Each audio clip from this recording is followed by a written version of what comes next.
This tutorial will demonstrate how to utilize Net2's flexible access permissions in order to support a COVID-secure environment.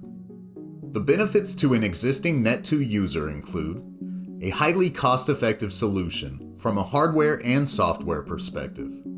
The implementation also causes minimum disruption to day-to-day business. For system users who are new to Net2, the benefits include the simplicity in which Net2 can be incorporated into their building, the very simple user interface, which allows administration to be very easy, and easy for employers to integrate into their return-to-work induction process for employees and site visitors. During today's tutorial, we will look at 5 ways in which Net2's access permissions can be used to support making buildings COVID secure. They are as follows: time zones, access levels, user groups, user details, and advanced permissions.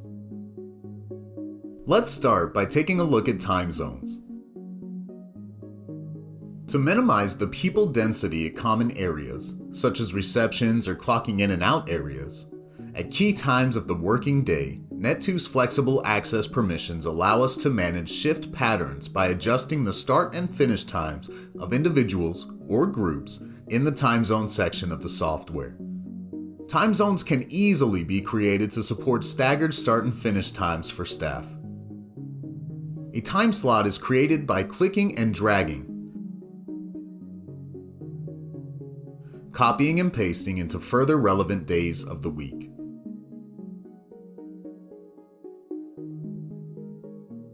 Now let's look at access levels. In order to stop cross-contamination and reduce the number of people that can move around a workplace, access levels can be created to specify which users can access specific areas during specific times. In the access level section of the software, a new access level can be created, either from new or using an existing level as a template. For each reader, we set the time zone that a user with this access level will be permitted through that access point, facilitating the creation of one-way systems in buildings to aid social distancing and enforcing different entrance and exit points for different staff.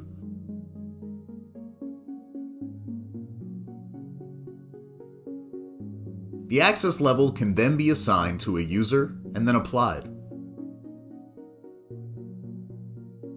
Let's look at user groups. To aid in the return to work process that many businesses will be initiating throughout the coming months, Net2 can be used to ensure this process can be enforced. Using departments allows simple management for access permissions of specific approved people or groups to aid the management of return to work.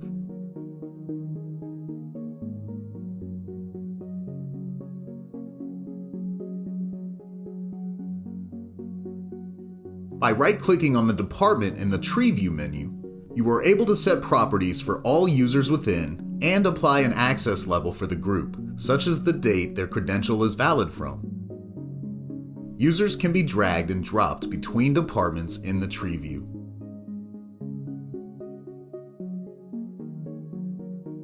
Let's look at user details. The granularity in which a user record can be updated allows the system user to regulate the intervals in which people have to revalidate their status.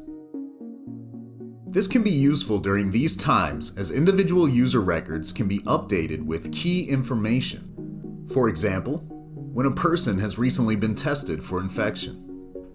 Access rights can be set to expire at a specific time or date in which people need to provide updated test results, either by setting expiry dates or providing temporary access levels.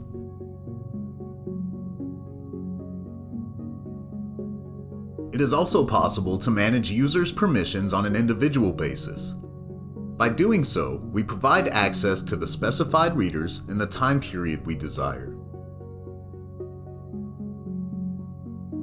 Finally, let's look at advanced permissions.